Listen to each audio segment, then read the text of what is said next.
د ځان مړه کول دې ته پښتو کې ځان وژنه وایي، فارسي کې دې ته خودکشي ویلی کېدای شي، په عربي کې دې ته انتحار وایي، انتحار، او په انګریزي کې دې ته سوساید وایي. د ځان مړه کول دا ډول تعبیرونه په مختلفو ژبو کې لیدل کېږي. دغه د ځان مړه کول په اسلام کې دوه قسمه دي. یو دا چې خطأً سړی ځان مړ کړي، یو جام کې شیدې موجودې دي،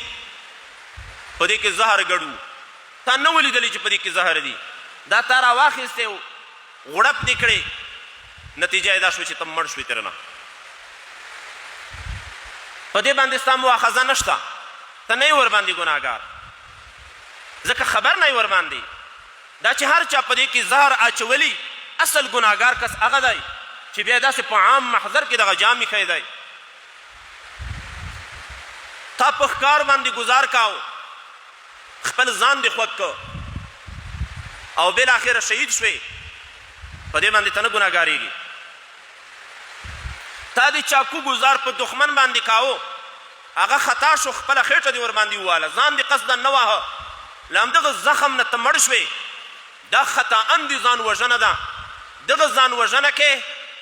تر څو پورې چې له تا سره مهلت وي الله ته به انابت کوي، په دې به هم د الله نه بخښنه غواړې، خو نور دا خطاً او سهون کارونه دي، په دې باندې ستا مؤاخذه نشته. او دویم قسم ته ځان وژنه قصدي ده، عمدن،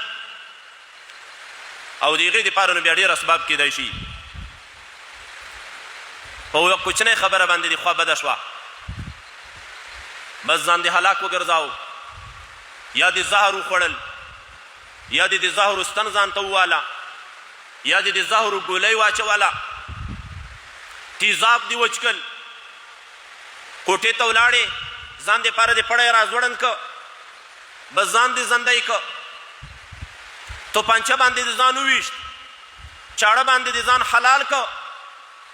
ور دې ځان ته واچاو، لوړ بلډینګ ته وخته د هغې نه دې ځان را وغورځاو، غره ته وختلې د هغې نه دې ځان را ورغړاو، لامبو دې نه ده دریاب ته دې ځان ور واچاو، او ځان ته دې ور واچاو چې په هره طریقه باندې تا قصدا او عمدا یوازې د دې په خاطر باندې چې الله امتحان در باندې راوستلی دی، دا امتحان نشي زغملی. الموسوعة الفقهیه په نوم باندې زموږ د فقه یو غټ کتاب دی، په هغې کې داسې لیکلی دي چې په دې مسله باندې اتفاق دی د علماو چې د ځان وژل قتل النفس من اکبر الکبائر بعد الکفر بالله،